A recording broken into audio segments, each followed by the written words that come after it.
it's just not possible to do the things that we're supposed to do, that to provide the services that our community wants. And that's the other thing.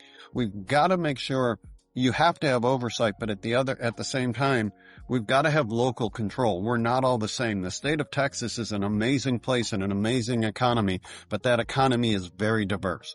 And if we try to control everyone and have everyone do the same thing, we're not going to be creating the services and the needs of each community. Hello, everyone, and welcome to the Brighter Together podcast. My name is Janet Courtney, and my special guest today is Joe Harrington. Joe is the superintendent at Hurst Euless Bedford ISD, which is in the Mid-Cities area of Texas, close to DFW Airport. Joe, thank you so much for being here. Hey, my pleasure. So, Joe, tell us a little bit about your role and what's going on in your world. Well, my role as, superintendent, it's a busy time, a legislative year, so had a number of trips to Austin, but there's a lot going on in HEB ISD. And one of the things I kind of wanted to talk about, we've done a big push this year for CPR, hands-only CPR. I ended up on the American Heart Association board, and they reached out and said, "Hey, would you be willing to sit on the board?" And all I could think of is, well, there's one more thing. Right. We're trying to schedule meetings as is, and now I've added one more.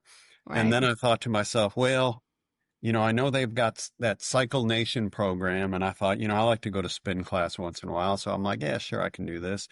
And then I grew up in Buffalo, New York, and so the whole piece with Damar Hamlin, when he basically died on the field, and the trainers, used the AED to start his heart up again. And so I said, okay, I'm interested. They asked me to go to a meeting, and I went to this Nation of Lifesavers meeting, and they started talking about Seattle, and that they had begun an initiative of training people and getting more people actual muscle memory and getting on the mannequins and really working CPR. And the results were that, based on the studies they did, that if you had an incident, a cardiac emergency outside of a hospital, you had a 6 times greater chance of somebody doing CPR in Seattle than you did in basically the rest of the country, including Dallas-Fort Worth. And, I'm like, okay, as a 61-year-old man, that's unacceptable.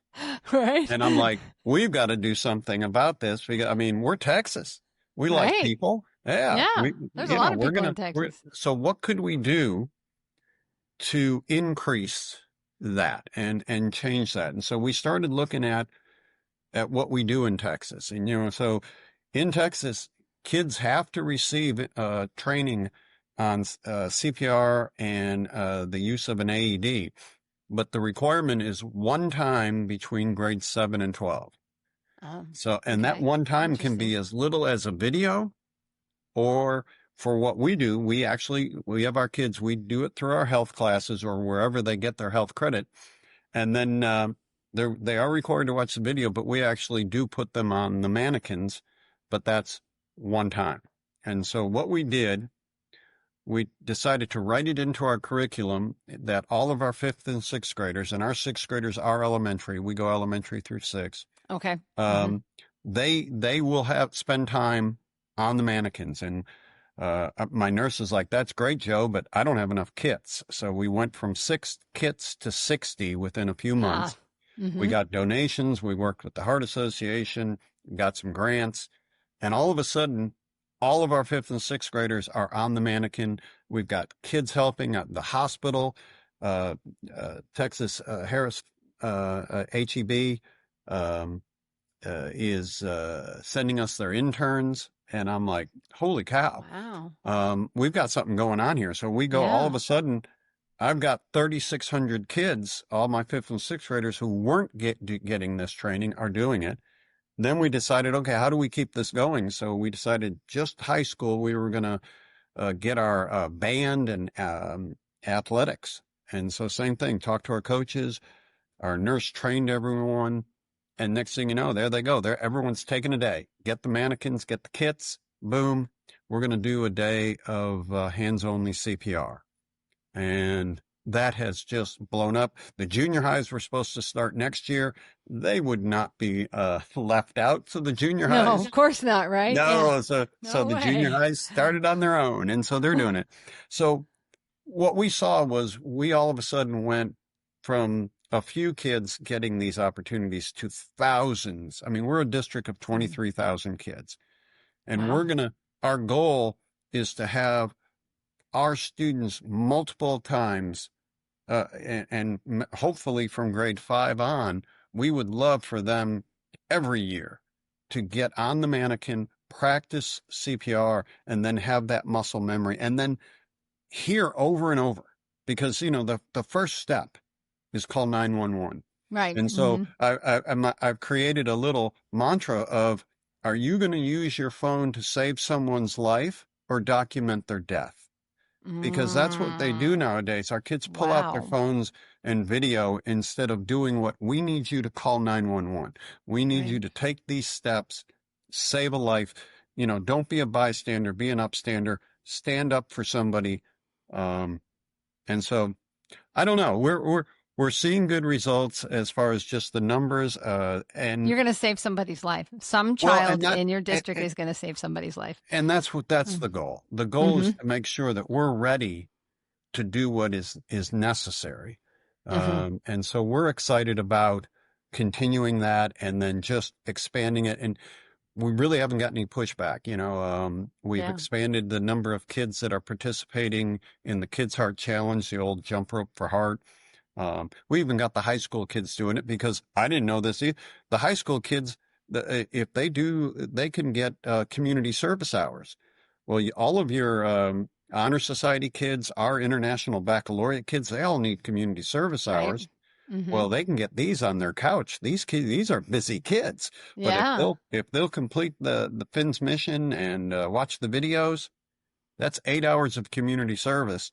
Nice. And that's gold for some of these kids. So Yeah. they're participating. So we're looking to continue to expand that. And, it's one of those, we need to make sure our kids, they can get their scores in English and in reading and math. But there's also a community piece, and we need to make sure that if we do this, our community is safer than it was. Mm-hmm. And that's a big part. I mean, Yeah. we want our kids to be great citizens of our country, of our state, and of our cities. And I want them to be able to say, hey, this is a great place, a safe place. So I think it's an important piece.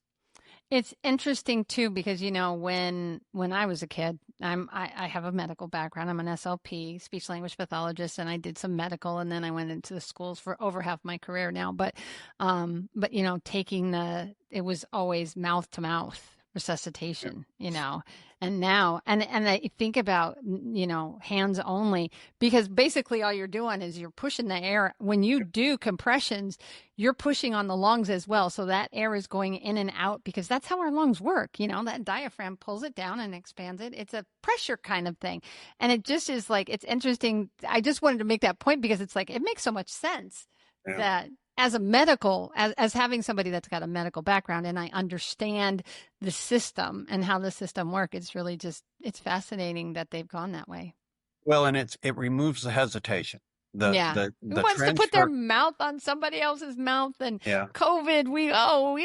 Yeah, I get it. I totally Yeah. get it. And Yeah. so now, and the other thing, people are always afraid, I don't want to do it wrong. I'm like, if they need CPR, they're dead. They're They'll dead. Yeah. appreciate the effort. Just go Yeah. for it. Yeah. You're not going to do it wrong if Yeah. you save somebody's life, That's even if you exactly. break a rib, because you probably will break ribs. You Yeah. probably will. Yeah. You will then, break ribs. we talk about the pace and, whether we always laugh about, they always talk about staying alive. And now for the younger kids, it's baby shark. Ah. And then once you get that in your head, you can't get it out. Oh, no. Yeah. Oh, please. I don't want to go there. Please Yep. don't go there. That's funny. It's so, and because you're doing that also, you're going to have kids that all of a sudden are paying attention to health and saying, I want to be a doctor. I want to, this heart stuff is cool. And I love that kids are being exposed to and helping other human beings, Yeah. that piece of it.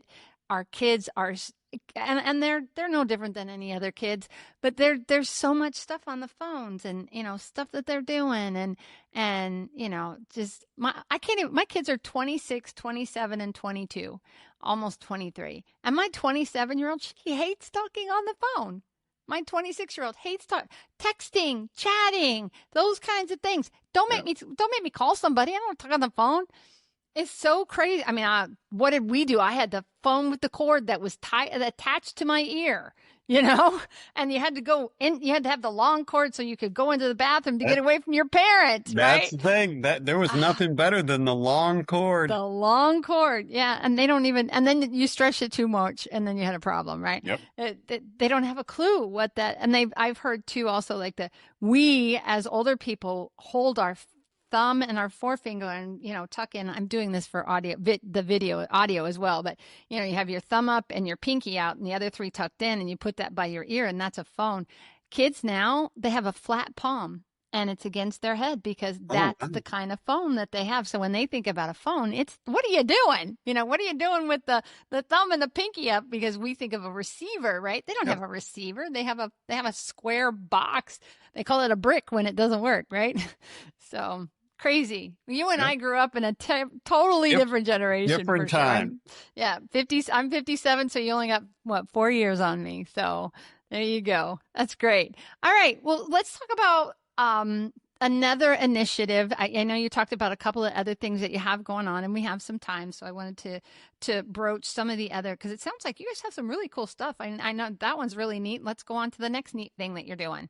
Well, the other thing we've been trying to do is, you know, the state of Texas just recently passed the vouchers and Mm-hmm. the education savings accounts. But, at the end of what kind of bothered me is if you're going to set aside public money for private schools, let's make sure we're fully funding the public schools. Right. And Mm-hmm. and we're not there yet. But the mantra was that we needed this because there wasn't choice. And I think that really that bothers me in the sense that we have tremendous choice. The public schools offer so many programs, and we're not done. Mm-hmm. We're a big school. I have two big 6A high schools, a couple of the biggest schools in the state.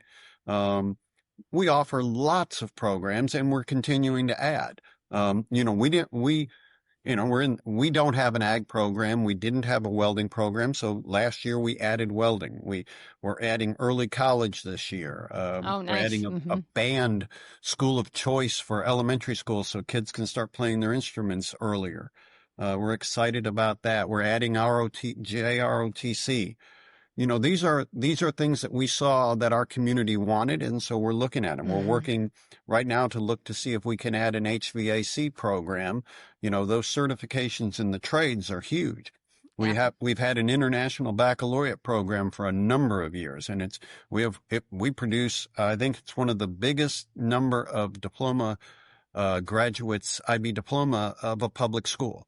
And we don't have it at one, we have it at both of our schools. Both high Wow. schools have it. Um, this mantra that there is no choice, there is lots of choice. And we Mm-hmm. offer lots of choice for our kids and for our families. And we're going to make sure we continue to. And it's one of these, making sure that we're spreading the truth. Mm-hmm. This lack of choice mantra is just not true. If this is how we want to spend excess money, that's up to the legislature. But let's make sure it's excess. And we just passed a big funding bill, and we had a couple of issues. One of them was teacher salaries, so they took care of that. But the rest of the bill really doesn't provide what we had hoped for or really needed. And if we might have salaries, but are we going to be cutting programs in the future if we don't Mm-hmm. have the funding? Now, I will Mm-hmm. have to say this, HEB, we've done a great job, being very frugal and financially efficient with our funds. And so we're not cutting anything. We have enough Nice. money to ride this out and to look at some other options and ways to become solvent. But you know, I was asked to come to Austin and speak to the Texas Doge Committee as they're talking about Oh, the right. Yeah. the efficiencies. And Mm-hmm. there's a group out there, Education Resource Group. They rate HEB as the most financially efficient district in the state of Texas, and I have a deficit. Congratulations. And So you have a deficit. and we have a deficit. So if we have a Wow. deficit, then it's just not possible to do the things that we're supposed to do, that to provide the services that our community wants. And that's the other Mm-hmm. thing. We've got to make sure you have to have oversight, but at the same time, we've got to have local control. We're not all the same. The state of Texas is an amazing place and an Right. amazing economy, but that economy is very diverse. And if we Mm-hmm. try to control everyone and have everyone do the same thing, we're not going to be creating the services and the needs of each community. Right. The three cities of Hercules Bedford are very different than the rural communities of Texas. Right. And so we have got to make sure that we create a way and again, one thing we're not afraid of, we're not afraid of accountability, but we need to make sure that these systems evaluate everything correctly and don't force, one size does not fit all. And we've Right. got to make sure that if I'm doing the best for my community, that may not be the best for accountability. And I've said it before, I'm not going to chase a check mark at the expense of a kid. Yeah. So Well, good for you. we're going to take care of our kids, and we'll figure out the check marks another time. Yeah.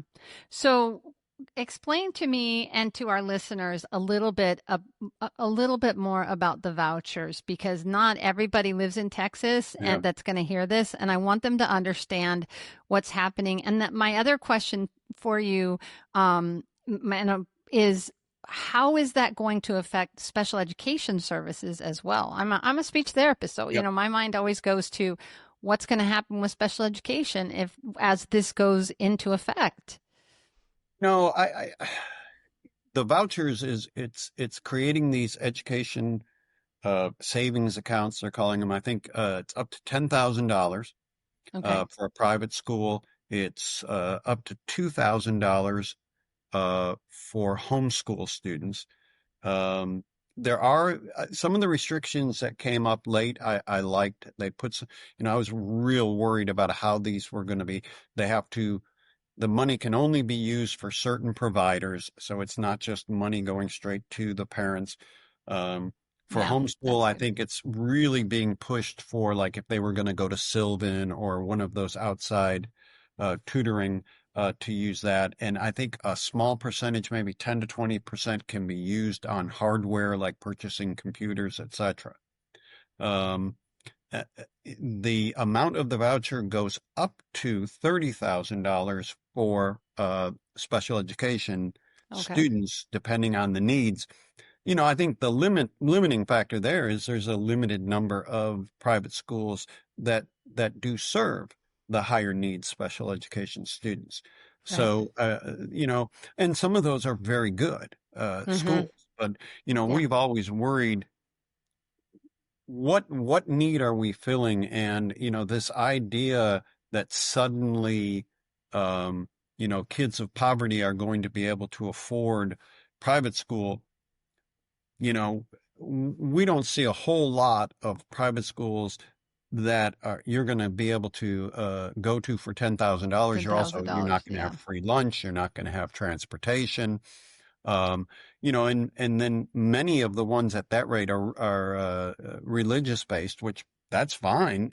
I went to Catholic school for elementary school Mm-hmm. growing up in New York, but that was a choice my dad made and my mom made to Mm-hmm. go there, and so I don't know. Yeah. What's the effect going to be? I've told people I'm not worried about vouchers. I'm not scared Yeah. about vouchers. I I am opposed to the concept that we're going to spend public money on private schools when we're still not fully funding our public schools. And Mm-hmm. we're still working our way through this last bill that we have, but you know, we're not back to where we were in 2019 as far as what we can afford. And that's the piece that, Yeah. you know, I've heard people, well, we can't keep up with inflation. Well, if we can't keep up with inflation, then we can't provide the same services. So we're Right. going to have to find a way to keep up with inflation because I still got to Hmm. pay the electric bill. Right. Yeah.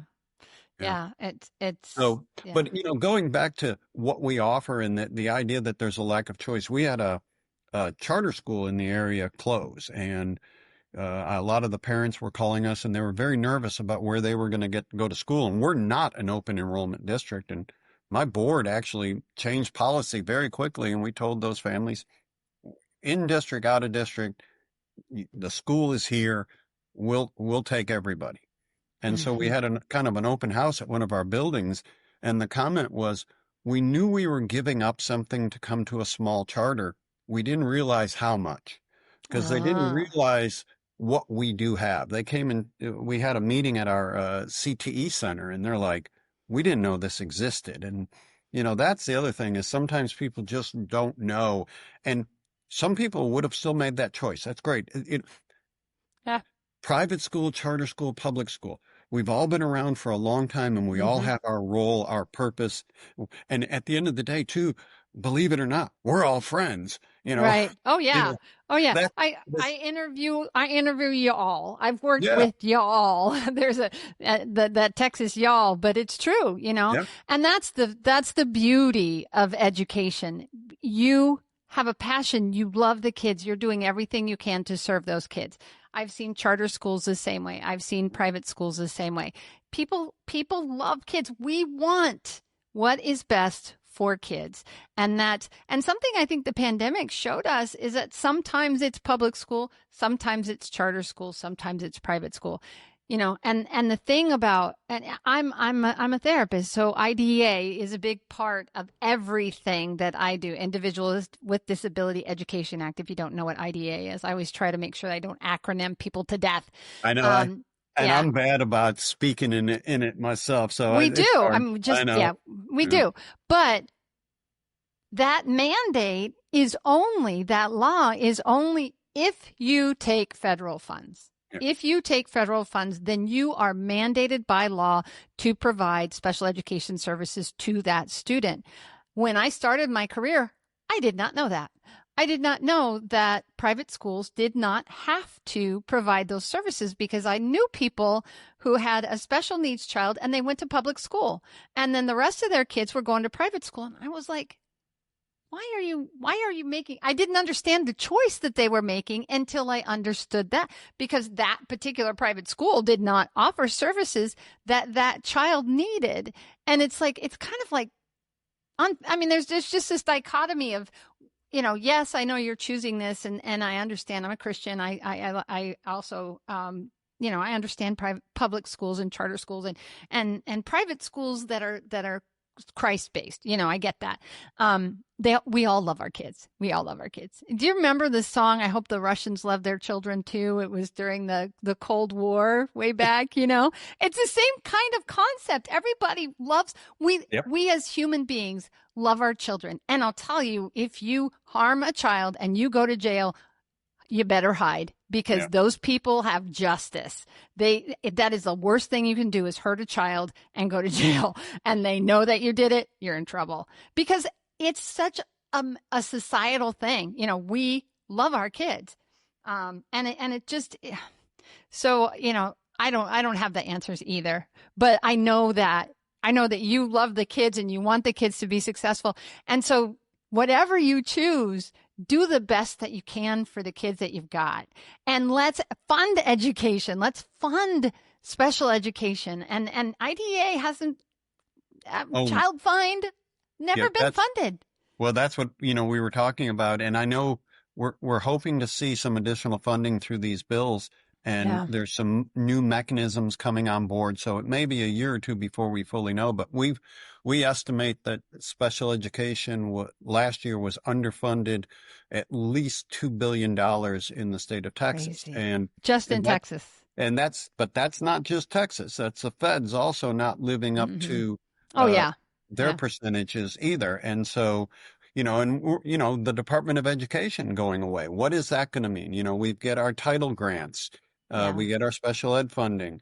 If that money moves and, what is Yeah. that all going to look like? But that's, people always, you were talking about, the requirements and of special ed. Now, what the feds have no real hold on K-12 education. That, No, the it's 10th at the Amendment, state level. Yeah, it's it's at the not state in the level. It absolutely Constitution, is. so Yeah. it goes to the Which is state. the argument that you shouldn't have a federal Department of And Education. And I'm not saying I'm not going to take a side on that here. I have my opinion, but I'm not going to take a side. well, but that's the thing. Is if you're going to remove yourself, the feds, their strings is the money, and so Mm-hmm. that's how Yep. without money, they don't have any control. But Right. again, if you go back, then they shouldn't. But if we're going to do that, then we've got to move all of All of that it. into the states, and the states would then have to account for all of that. So, Right. yeah. That's my hope if it does happen. But then at the state level, then the states, I love Texas. I live in Texas. I chose to live in Texas. We've been here for 3.5 years and it's a beautiful state.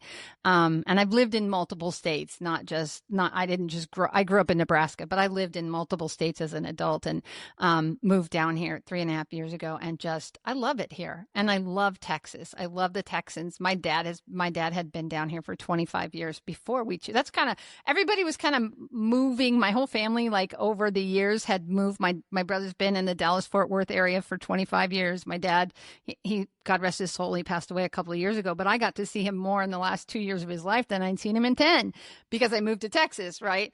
But everybody here just wraps their arms around you and says, "Hey, we're happy you're here. We're pulls you in." I love that about Texas, but not every state is that way. And that's the big concern, I think, is, which states are going to manage it well and which states are not. Because anytime that you take an influx of funds like that into a department, the prayer and the hope is that it will just flow, take that piece out and have it flow down where it needs to be at the school level. Because when you've got program after program after program, pet project after pet project, that doesn't ever make it to the schools. That money in the federal government isn't making it. So my prayer is if they do that, that it will. I said I wasn't going to get political, but I guess I am a little bit. But, just as let's make sure the money gets where it needs to go, Yeah. which is our children. And that's the frustration when you pay taxes is like, where is that money going? You make a lot of money and then the government takes a big old chunk of it. And it's like, what am I paying for? And we want it to pay for our kids. We want our kids to have a good education. We don't want you to have a deficit. And I think that the nation, the people, whether you're for or against it, I don't care. But let's just take care of our kids, right? Let's get them. And that's the fun. And that's, I think, where we need to be. Like everybody believes that. Everybody believes that. Yeah. So let's make that happen. And there, I've said you There got me on my soap. You are the first person, Joe, that has gotten me on my soapbox. There we go.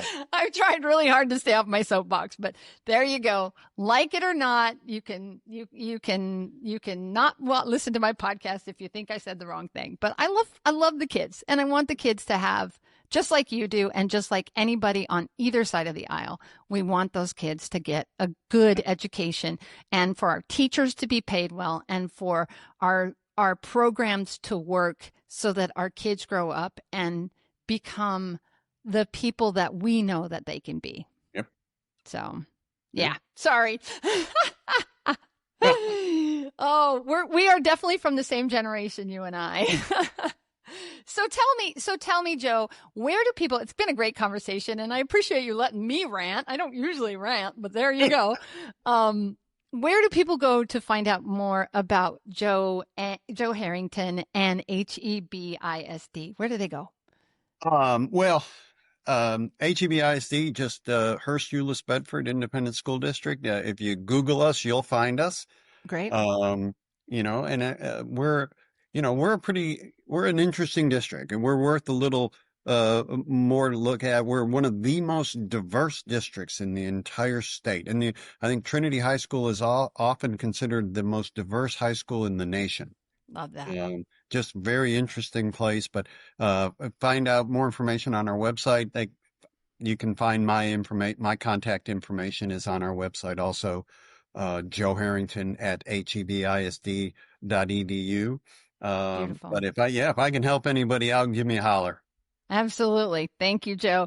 It's been a pleasure to have this conversation. Keep up the good work. We know that I know you're doing it. I know you're doing it. And the kids, and I really would love to hear, because it's going to happen. You know, it's going to happen. Some child is going to save their parents' life, their grandparents' life because of what you've done. And make sure you let us know when that happens, because we will make a big deal about it from our corner of the world, because what you're doing is changing the world for the better. And on the Brighter Together podcast, that's the point. We are brighter together.